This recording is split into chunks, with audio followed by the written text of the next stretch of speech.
Hello, everyone. Welcome to Genealogy Adventures. My name is Brian Sheffy. And I'm Donya Williams. How are you guys doing today? Hope you guys are having a great Sunday. Yes, I hope you guys are. Just had a slight emergency real quick. I'm sorry. It just kind of threw me off. So how are you guys today? I just want to say hello to Yolanda and Benita. We always try to say hello to you guys and make sure you guys come with your questions and get ready to do what needs to be, then, have this conversation today and learn some new stuff. Okay, so you're doing the introduction? Yes, I am doing the introduction. So today we are talking with Dr. Carmiletta Williams.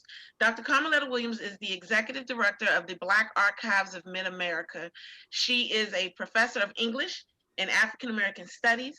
She's a writer, a publisher, and an editor. So I would like to, just say welcome, Dr. Williams. How are you today?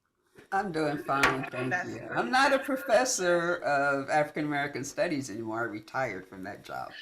I'm sorry, I meant to say retired professor. That's okay. I still teach. Again, welcome to the show. We like to recognize people's accomplishments. So that's definitely a great one. Thank you. That's an awesome one. So Brian, you want to go first? So today we're going to be talking about the Black Archives of the Midwest. And we have a short video clip which either our producer Phoeba or Donnie is going to roll. Yes, here we go.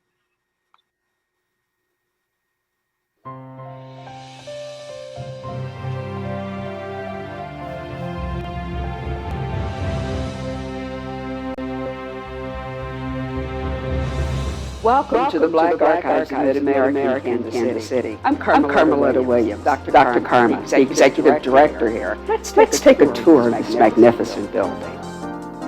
And this is the archives of the Black Archives. Here we store the artifacts that people have given to us that are important to them, that somehow exemplify their realities, their culture, and their families. For example, we have a military saddle and a wheelchair, and we were honored to accept 1,600 books from a family's collection. There are many things here in the archives, but there's plenty of room for expansion. The lives of people of African descent are captured in many forms, in books, pictures, film, diaries, and also in the artifacts of their day-to-day lives.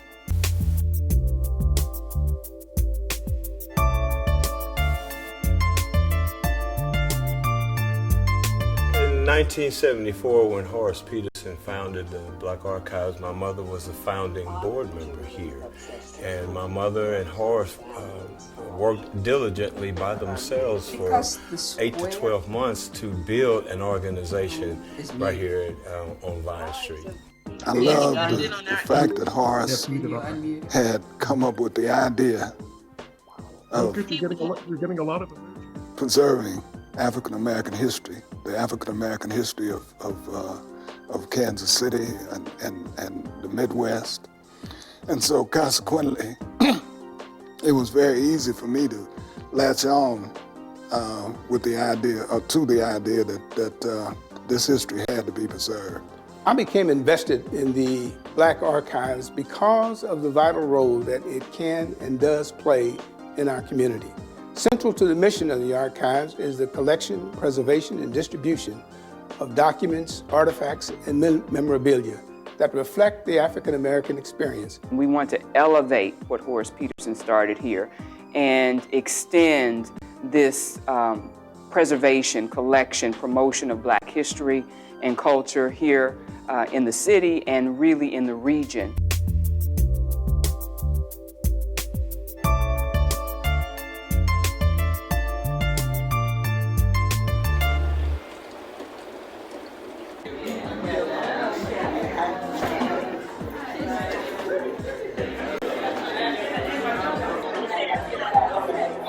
The Black Archives of Mid-America is alive and well and wanting you to participate. So not only are we looking for community partners, but we want the community to know that we are their partner. What we need is your support. We need your support in terms of donations, volunteer time, and participation in the events that we hold throughout the year. This really highlights the African American component because a lot of time we get left out of history. And so therefore this is our history being told by us, for us. You know, this is a vital event for the community. It's important. And frankly, this is not just about this building, not just this organization. It's about the history of our community. It's about the history of Black people in the Midwest and the history of our whole region. This is our history. We need this. It's important to know what our history is, where we come from. Our country's history is painful, and you can't forget the painful. And Black history should be taught just as American history. I think it's important to learn the injustices of the past so they're not repeated in the future.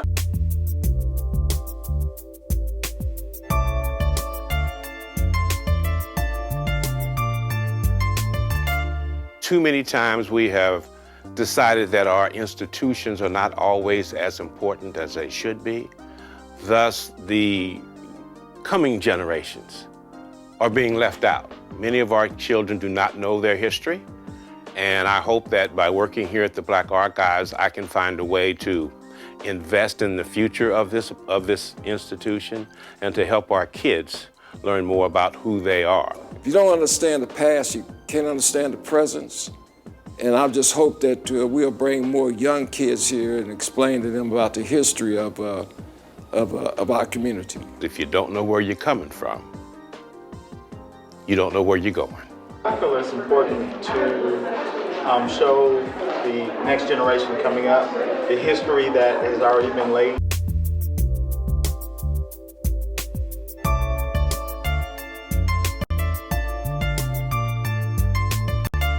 I believe the Archives has a tremendous future in front of it. From providing genealogy services to our community, to providing research materials for educators, students, researchers, we provide a vital service that is not duplicated anywhere in Kansas City. The Black Archives of Mid-America in Kansas City is doing great work. We are preserving the lives, the history, and the culture of people of African descent in this area. In order to keep this work going, we need your help. We need you to come visit, come see the exhibits. We need you to support us. Tell us that we're doing good work. We need you to contribute those historical artifacts that will help to bolster our collection. And we need your financial help.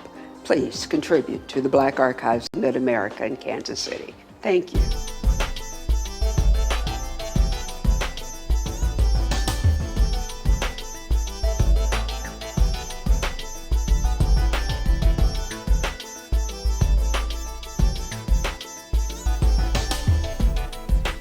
Seconds.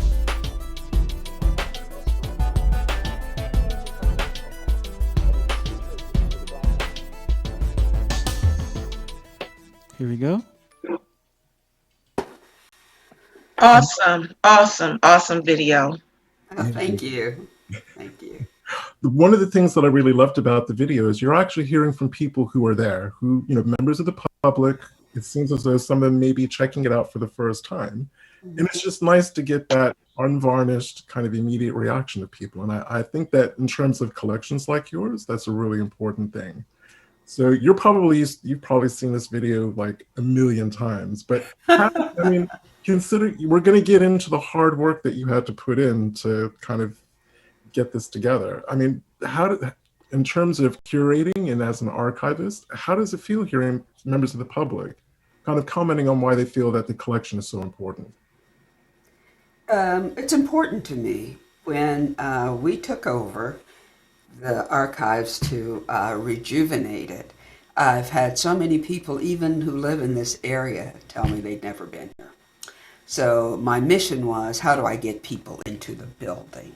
How do I get them to know that the archives is here? And I think we've been pretty successful at that.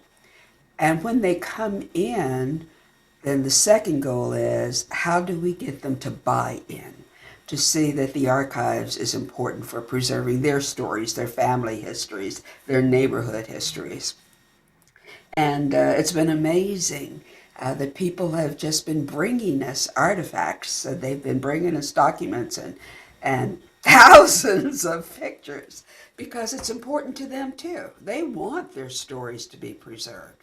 And we're in a culture, a society where Black lives have been rendered for the most part invisible. When we look at history books, we see this whitewashing of history that pretty much leaves our people out. So then we have to take the lead. We have to say, okay, we're not going to let that happen, not on our watch. And that's what we're doing here at the archives. And in terms of the community, we've seen the support, but I mean, did you have any pushback on that? And just thinking about it, and Donnie will probably jump in. From our experience, when we try to tell our stories and our ancestors' stories and the stories of our people as a people, we get attacked, let the past die. Why are you bringing all of this stuff up again? Oh, that's a good question. You know, there's no connection between the past and the present. I mean, did you experience any of that? No. No, and I'm very glad to say that. The archives itself is located in the historic 18th and Vine Jazz District. Everybody thinks of jazz when they think of Kansas City. Well, we're actually the linchpin for the whole district. The Mutual Musicians Foundation, the Gym Theater, the Black performance venues, music, businesses, everything happened in this district. And like every place else, there's been flight. People who get money want to leave and get something new, and that's understandable. But there's also this really strong core of people here in Kansas City, and it's multiracial, who want to save this area. First thing we had to do was get the Black folks to say, yes, let's save it, and I will help you. And I tell them, you know, I've had a career. I don't see this as my personal journey, but we were blessed because our founder, Horace Michael Peterson III, started out in junior high school telling his friends that he was going to open a Black museum, and he started collecting buttons and brochures and storing them in the trunk of his car. And he was a very popular person, very handsome, effervescent, social person. So many people knew him and his family, and his circle of friends then, after they got through telling him how crazy he was, bought in. We have the house where an enslaved woman lived in Trenton, Missouri, which is up the road here. And Horace and Tillman Stewart and Thabit Marara, some of his friends, went and found the family. And the family said, yeah, you can have it. And they took it down and brought it here. So there was always this buy-in that, yes, we're going to preserve Black history in Kansas City. So we've been really fortunate, really blessed to have that kind of support here. So do you do any kind of research at the museum? We do. We have a huge collection, and people are constantly adding to it. We've had researchers virtually from around the world. We've had people here from South Africa, from Sweden, from London, from China, that physically come here. And then we have online researchers. And we have a small staff. When we get some money, we're going to hire some more archivists. But and they're busy. We have, right next to my office is our research and reading room. And there's constantly people there, students working on research for master's and dissertation, master's theses and dissertations. But also we had several high schoolers. In fact, white high schoolers from Kansas who came here, and they were doing research on Black life in Kansas City. So we've had production crews who are doing work on Alvin Ailey, people who are researching the Black hospitals come here because they know that we have that information.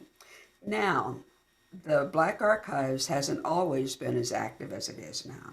So many of the records of Black life in Kansas City are stored at the Kansas City Public Library in the Missouri Valley Room. So. But we share. If somebody wants something that we don't have, we send them down there. The important part is to get the stories done. So I have two questions about researchers.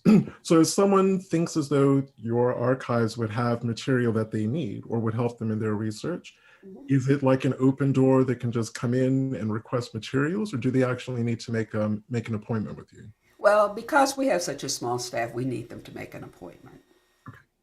And then we will work with them. They can tell us what they want. We can get busy, pulling out some documents for them. But yeah, the staff is not big enough that you can just walk in and everybody drops everything to help. But we do want to help, and we do want people to see this as a research institute. So we don't charge for that. We charge for copies, that kind of thing. But our services and what's here, the way we feel that it's the public's, it belongs to the people. So we want to share it with the people. It's like a library as far as copy, like you charge for a library. Yeah. Okay. Because we have to pay for toner, and we're a nonprofit. Exactly. We have to pay for paper, and we're a nonprofit. Gotcha. So we're really just trying to keep the cost.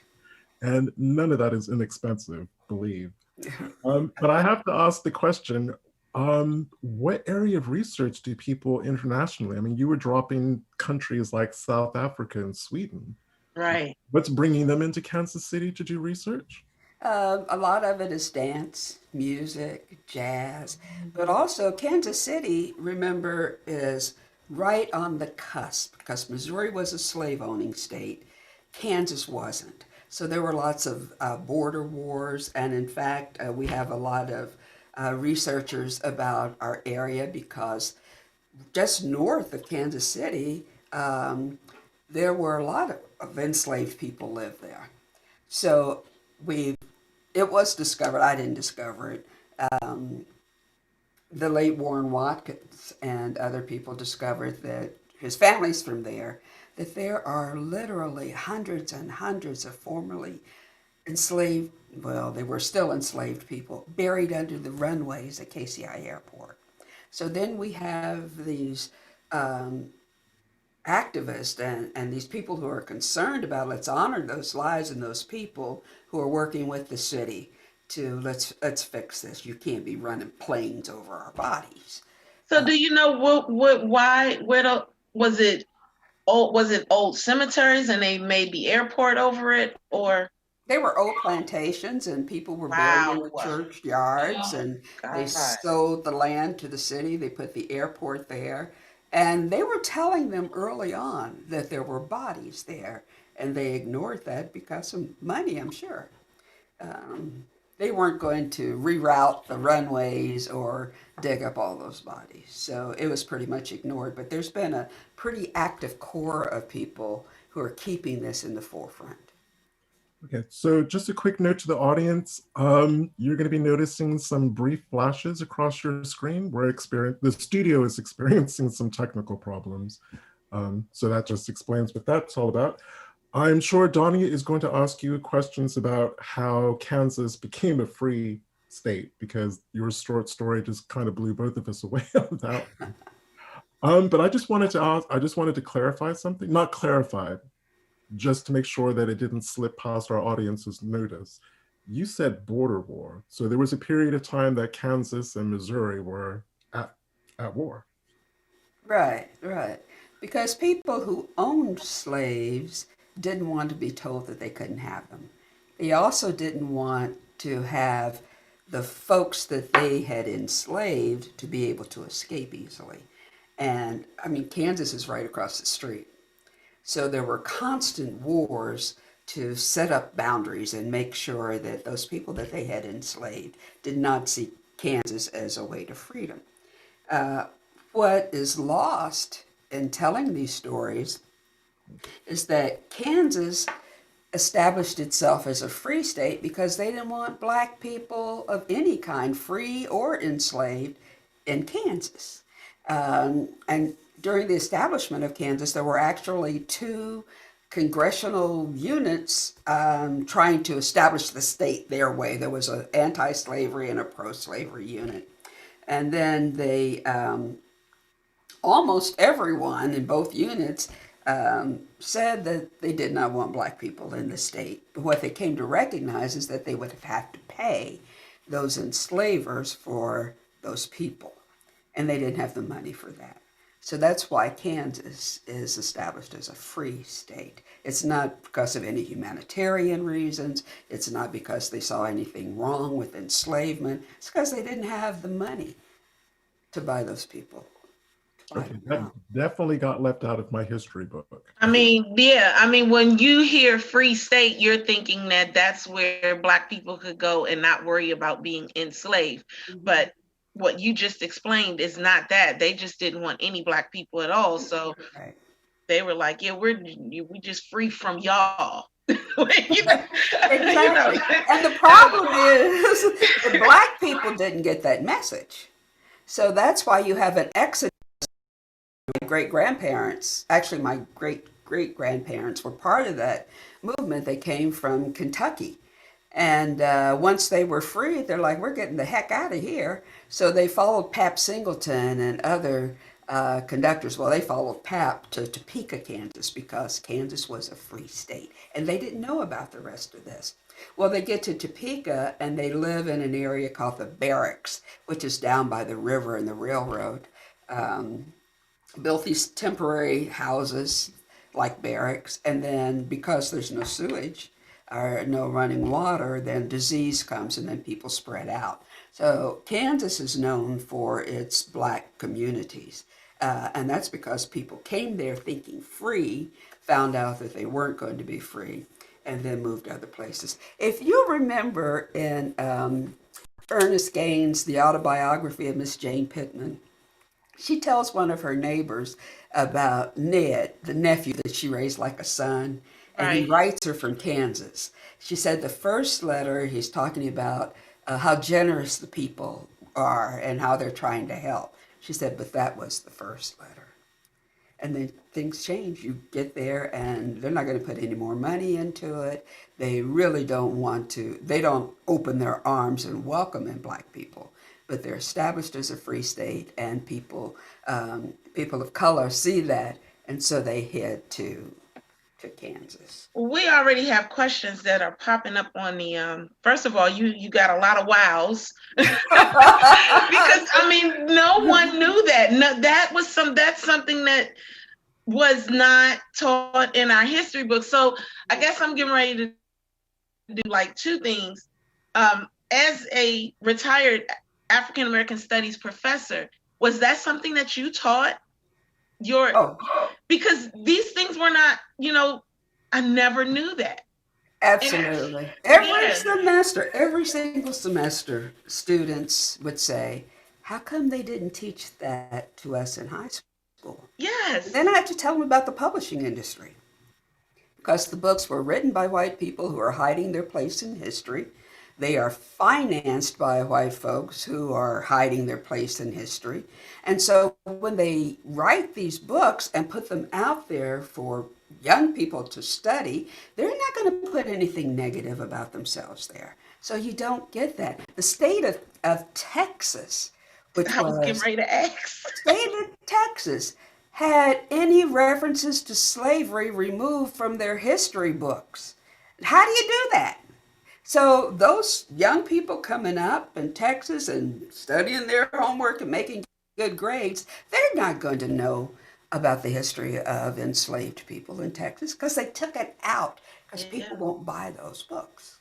Yeah, as they used to say on the cop show, follow the money. Yeah, those are the books that they have. The slaves, those that were enslaved, they have them now listed as workers, not enslaved people. Right. And I find it to be or property. And I find that to be such a slap in my ancestors' faces, because none of them were paid to do anything, and everything was taken from them. Every piece of labor, everything that you could think of was taken from them. So including their personal humanity. Yes. I mean, even, and if there's any anybody that can get this to Texas, tell them I said that. I don't have a problem with y'all know how I roll, but I don't care. You know what's important though for us to remember, and one of the things that I always stressed when I was teaching was we had the so what factor going for us. Yeah. As we were enslaved, we were maligned, we were marginalized, and Black folks said, so what? I'm still going to survive, I'm going to thrive, I'm going to succeed, I'm going to learn. One of my favorite images during the days of enslavement are the hush arbors. Do you know what hush arbors, hush means quiet, right? And arbors, what's Arbor Day? Trees? Okay, I'm gone. Trees, right? So a hush arbor is a quiet place in the trees. And enslaved people would meet in hush arbors and they could have church their way. Yes. They would have to go to the owner's church services and pretend, to be absorbing that. But they also kept their own church, their own beliefs going. They also kept their own communities going. They got together. They had parties. They had dinners. They had potlucks. They sang. They danced in the hush arbors. So it had to be a quiet place, but they found a place. And then when you look at all of the systemic racism, whose sole purpose is to keep your foot on the heads of Black people to hold them down, and you look at, hey, we got a Black vice president coming up. It didn't work. It didn't work because we had the so what factor. So what? That's your insanity. Those are your goals. That's not ours. That's not ours. And the first thing enslaved people wanted was to own their own property and to educate their children. Because if their kids could read and write, then that power that kept them as sharecroppers, because they were being beat out of their crops or out of their property because they couldn't read the contracts, that was over with. So we found a way to overcome all those things. And those are the things that we have to teach our children. It's like, yep, they did do that to us. But damn, look around. Look what we've done. We've got a whole archives full of those stories. Junius Groves had 40 cents in his pocket, ended up being a multimillionaire. He came and learned how to grow potatoes, bought his own land, saved his money, and became the potato king. Lived in a 28-room mansion, and at the turn of the 1900s, he had hot and cold running water and sewer system. So that's why we have an archive. That's why we have museums to tell the stories, because we want people to know that forget about them trying to keep their foot on your head. Let's look at what we really did. My grandmother, I use her as an example because, first off, I just love her. But secondly, she was that image. She was a barber. She was a domestic worker. She cleaned houses, and on Fridays and Saturdays, the house would be packed with people getting their hair cut. She delivered babies. She was the midwife. She bought property and rented property out because nobody was going to tell her that she couldn't. And so she didn't have a lot of money, but she made money because she was willing to step out there and do those things, regardless to what people told her. These are the limits. These are the boxes for Black folks. She didn't believe any of that. And I love hearing those stories because I guess sometimes as a people, we want to have those really big, epic kind of glamorous stories, but the power is in those collective little stories. Like I've been reading about how newly freed enslaved women in Richmond, Virginia, going to the train station, selling little baskets of fried chicken and homemade biscuits and gravy because that's all they could do. But that made them financially independent. I mean, my grandmother, my mom told me stories, and I think my mom is watching the show today, but my grandmother actually did that when my grandfather went sick, I think for a little while, where she and my older aunts, which would have been, so my mom is the baby of 14. And so she had it was like when by the time the first 7 got out, my grandmother had another 7, but nevertheless, not through. Right, not finished yet. But yeah, she and my older aunts would get on the trolley in Northeast DC, and they would sell sandwiches to the workers on the in Northeast while they were building up that area of Northeast DC on 8th Street, and now the trolleys are back again, or however you want to call them, but that, those are back. But this is way more than I thought we were going to get, first and foremost, let me just say. So thank you for all of this. I wanted to get to the questions that we had, but I also wanted to ask you, while I'm trying to find this one question, how has COVID affected the visitation at the Black Archives? It's seriously hurt. Pre-COVID, we have 4 spaces here that we rent, and we had all 4 spaces generally rented 7 days a week. And they're 4-hour rentals, so some of them would have 2 rentals in a day, and that was an important income stream for us. Right. We can't do that now. We have a big room, our large lecture hall, and we've had like maybe 4 people rent that space because you have to spread out so far. And if you get too far back, then it's hard to see, et cetera, et cetera. It's a big space. But we have a recording studio that we can't let anybody in. But now we're opening up. We've had the whole building sanitized. A couple of times we have on staff facilities manager who keeps it clean and sanitized, and so we're social distancing. We have had, in fact, that's interesting that you should say that, because these past 2 weeks we've had more visitors here than we've had in a long, long time. Wow. And COVID is getting worse. But I think people are feeling that they can protect themselves, and we certainly do social distancing. If they don't have a mask, we give them a mask, and we make sure that they don't get up on the exhibit pieces so that nothing happens with them. But it's changed all our lives. We're doing a lot of virtual meetings and those kinds of things. Like everybody else, we're all having to adjust. Okay. But it did damage a major income stream for us.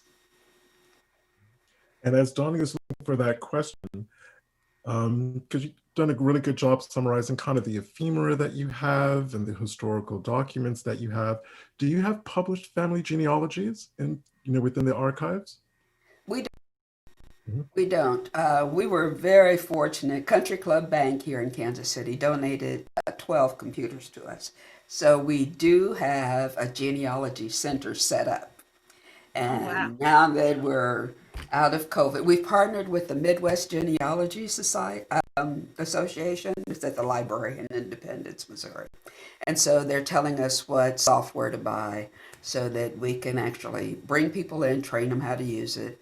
And then it's a beautiful space where they can do their genealogy research. Oh, okay. Have you ever heard of the Midwest African American Genealogy Institute? Did I say that right? MAGI, MAAGI. Yes. And do you guys work with them? We haven't. We need to do that. Okay. Okay. If you have some contact information. Oh, yes, we do. Okay. Well, send that to us. Yes, we want to partner with as many people as we can. It's important. We had people call us nearly every day pre-COVID wanting to trace their ancestors, and we would come bring them down, and Deborah, our archivist, would work with some, but it was too much. I mean, we couldn't help all the numbers of people that wanted to get that information. So we were just really fortunate that the bank gave us, Country Club Bank, gave us those computers, and we had the space. So we have a beautiful genealogy center. Okay. But Brian, we need information from people like you and other associates there. I will definitely talk with Shelly and Bernice and all of them. They will, Angela, right? Because Angela Walton Raji, I believe, also. Yeah. Yes, indeed. Yeah, talk to all of them, and hopefully they'll be able to work with you guys. La Brenda. Yeah, we have a lot of contacts with Matt. We have a lot. Brian, do you have any more questions before we go to the? No, take the question from the audience. Okay, so Iowa Evans has stated that asks, does the research cover the whole state?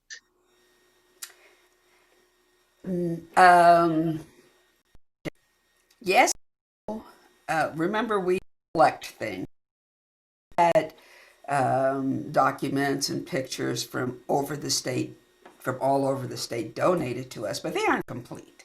So if there are people who have information or know of some documents that should be here, we're looking forward to accepting them. Okay. Is the Smithsonian involved with you guys in any way? No. Wow. Good question. Yeah. Wow. They should be. You guys are offering, I mean, some really. Yeah. Wow. So Jay Spears asks, how bad a shape was the house in that you were able to move? Were you able to put it back together without a lot of damage? We are trying to save a historic house here in St. Mary's County, Maryland. So I'm not sure what house he's talking about. I think where you are right now when you had to. This building, this was the facilities maintenance building for the city of Kansas City, Missouri. So it's a beautiful stone building. It's huge. So Congressman Emanuel Cleaver was the mayor of Kansas City when Ruby Arnold stopped him. He said she sat outside his office every day for 30 days. And then finally she blocked the door and said, if you don't get us that building for the archives before you leave office, we're not going to have it. So it cost $5 million. They had to take out several feet of dirt over in the West Wing because that's where they kept the horses. And horses leave gifts. So they had to clean all that out, sanitize the building, and then completely remodel it. And it is a gorgeous building now. Awesome. But it was just sitting here and not being used. And the square footage is here. The building is now just gorgeous. And I was going to ask you it's a two-part question. One, when did you begin working with the archives? And two, kind of what was your calling to actually start working with the archives? I've been here 2 years. 2 years, the middle of November. I had retired from college teaching, and then I went to China for a year, and I taught English and African American Studies at Central China Normal University. Then I came back, my son and I opened a publishing house, and I got a call, Dr. Carmen, this is a 911 call. And then after I found out nobody had died and they didn't need us to write an obituary, they said the Black Archives was in chaos and we need you to run it. And I said, no, I'm perfectly happy working in my pajamas at home.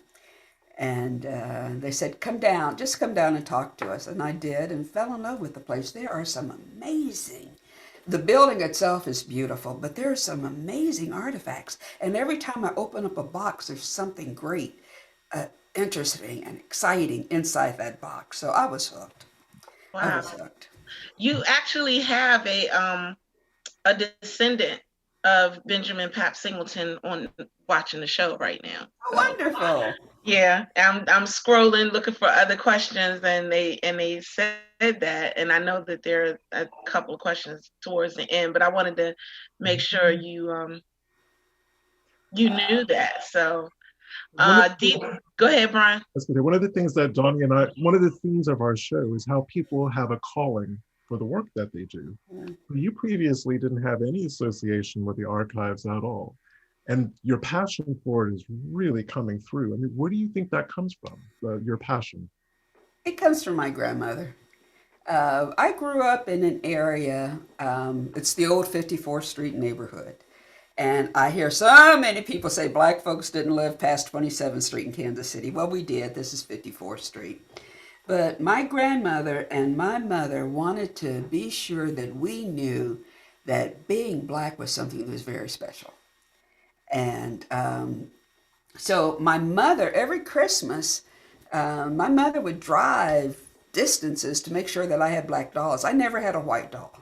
And my grandmother would buy me black books. My mother was a nurse at KU Med Center, and they would have book sales. So she'd get her friends, Star and some of her other nurse friends, and they would go down to the lobby, and she would say, "Find Carmen some black books." And some of them would be repeats. I'd have duplicates, but I always had a house full of black books and black images, black dolls, black toys, because she wanted us to know that. And we lived in an area, I went to school after Brown versus Topeka. So I went to the white school, and she wanted me to know that I was smart. And she didn't say as smart as. She said, "You're smarter than them." Smart man. You're Yep, that's my mama. than they are. And I had teachers, especially in the 4th grade, who would send me to the office every day. And my grandmother would say, "Shut your mouth and sit in the hallway if you have to. But she's got to teach you the same thing that she teaches those white kids." So I had this constant reinforcement growing up that it was something amazing to be black. And I lived in a neighborhood with some amazing black folks, and everybody looked after each other. So I grew up knowing that I was bringing something special to the table. I had one moment in college where I thought that I would major in medieval literature because I liked the way the language felt when you said it. And then it quickly became, no, you're an African Americanist. And so that's where my focus was. And so I knew all of the stories of the people that I lived around. And I had all these black books from the time I could read. So I knew those stories that were published, and then I knew there was more. I knew if this is what I have, there has to be more.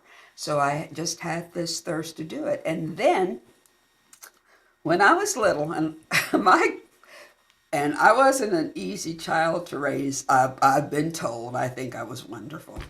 But my grandmother would make me read to the other kids rather than get time out or sit in the corner.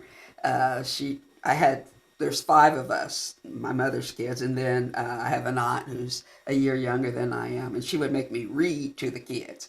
So I would read to them in a monotone, and then she'd say, "No, you got to read right." So then I would have to perform the pieces.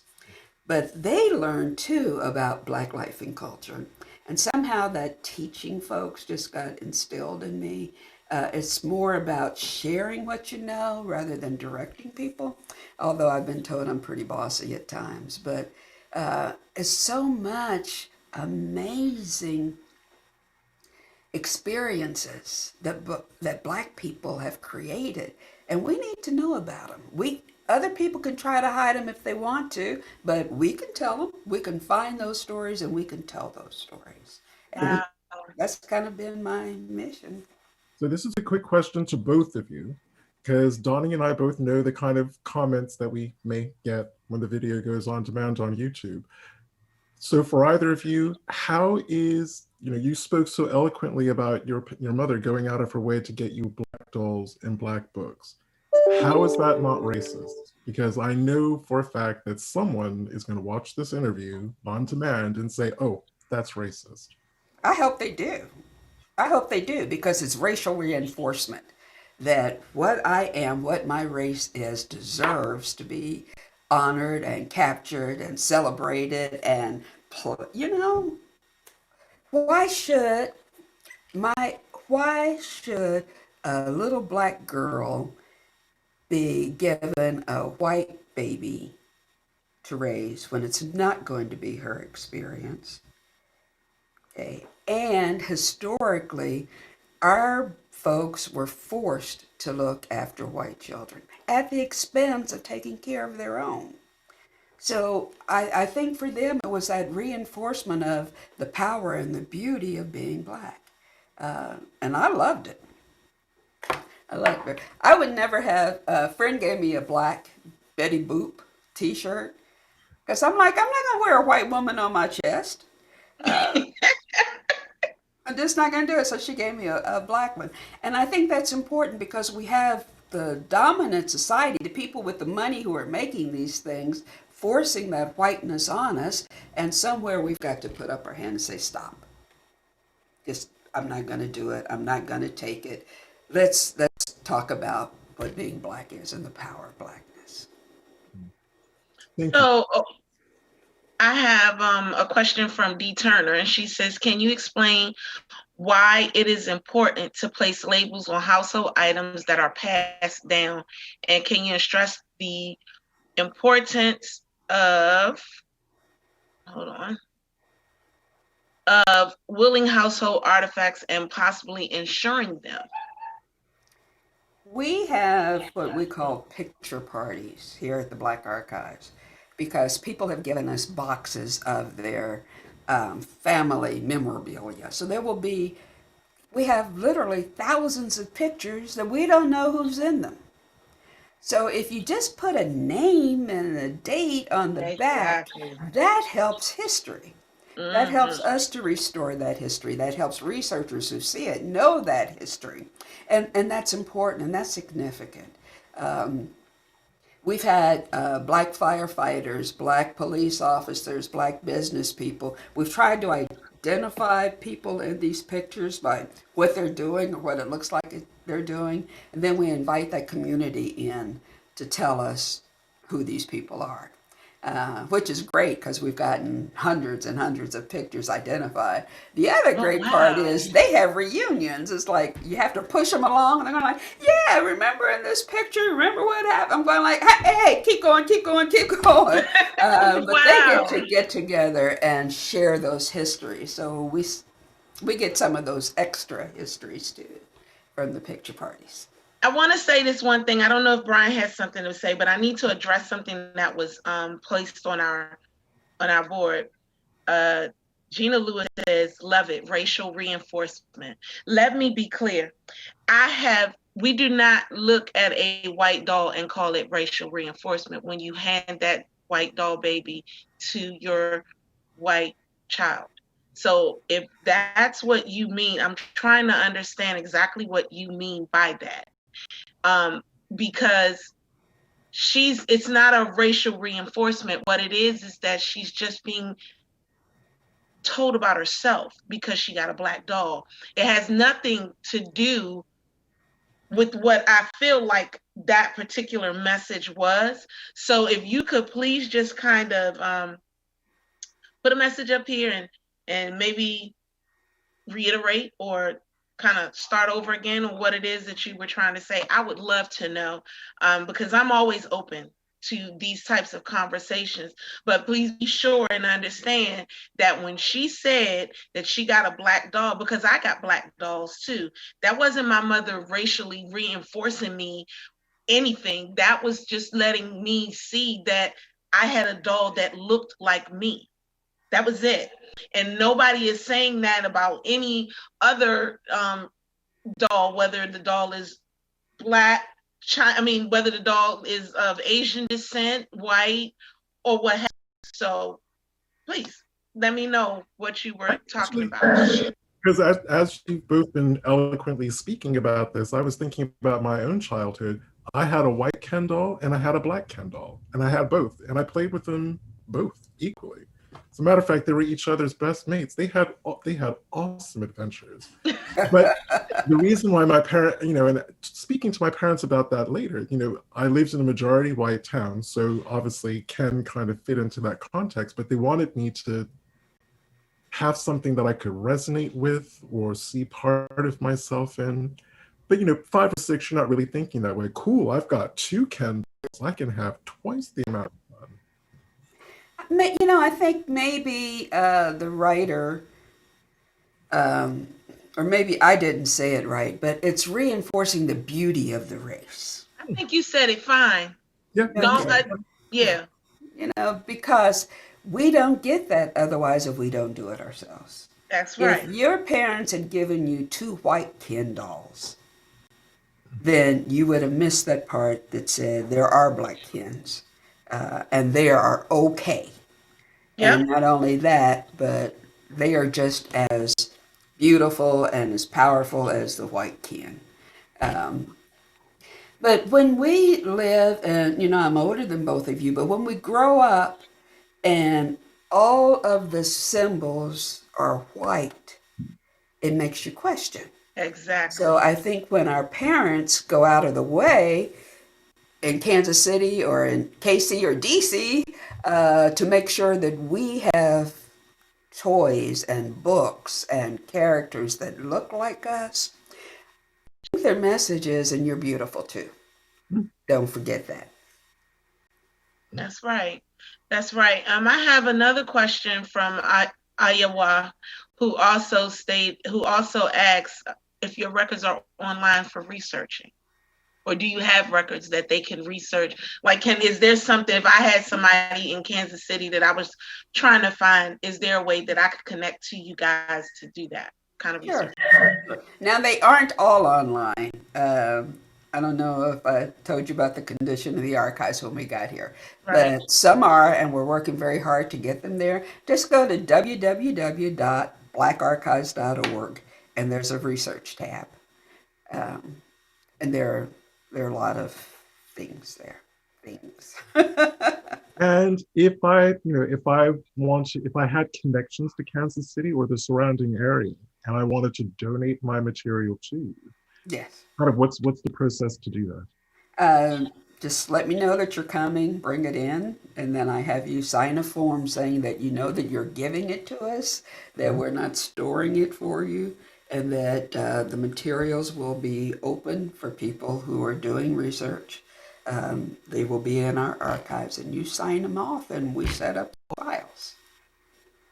We have, we've had a lot. In fact, in the last couple of months, we had a group that donated the records to the Black Cemetery here, and I was just like in tears to get those.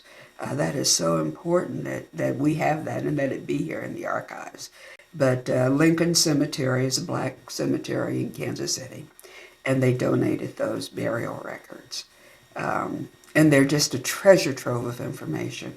I want people to look in their attics and their basements, and don't throw that stuff out. Bring it to us. If it's not in salvageable condition, we'll throw it away. But there are so many things that can be saved and shared. So please donate to the Black Archives or whatever the archives is in your area. Save those things. Well, Miss Lewis did respond back, and she said she didn't mean it like that. She said she was trying to confirm that. She said, I didn't mean it like that. I was trying to confirm that I understood how my parents was letting me know that dolls look like me, letting me know it's okay to be Black. So yes. Thank you, because I wasn't the only one that was kind of confused behind it. There were other people on the chat that kind of got it that way too. So it's awesome that I'm glad we are able to just have these kind of conversations and to just talk it out and ask the question, because that's in most instances that's all people have to do is just ask a question. And just, that's it. Just clarification. So Jay Spears has come back. I think at the top of the show, when we were talking about the context of how broad the collection that you have is, there was some mention about a house that was dismantled and then taken somewhere. Oh, that's Lucy's cabin. Aunt Lucy's cabin. The home of the enslaved woman. Yes, in Trenton, Missouri. Okay. He wanted to know if you knew how bad the shape of the house was in. They pretty much kept it in the same condition, so you can see through it. But Lucy was pretty ingenious, and she did have glass windows in the house. It's not it's half my office, but she had glass windows, and then she had burlap on the ceiling. And then there are holes between the wood. And when we have young people here, I tell them they know what Kansas City winters are like. And some people put newspapers to block the wind. Well, Lucy put burlap up and those kinds of things. So, but we have our wash basin. We have the tub where she would her personal wash basin, and then the basin for the clothes. We have her grinder, pictures. So there were a lot of things there that was salvageable. Okay. And in the closing minutes of the show, do you have any idea of what actually goes into reconstructing a building that's been taken apart, moved, and then reassembled? They took it down in panels. Okay. They took it down in panels, put it on the back of a flatbed truck, and then brought it here. And it was actually reconstructed in the old firehouse down the 3 blocks down the street, which was the Black Firehouse. And then when they got this building, they brought it here. But yeah, they just took it apart in panels. Okay.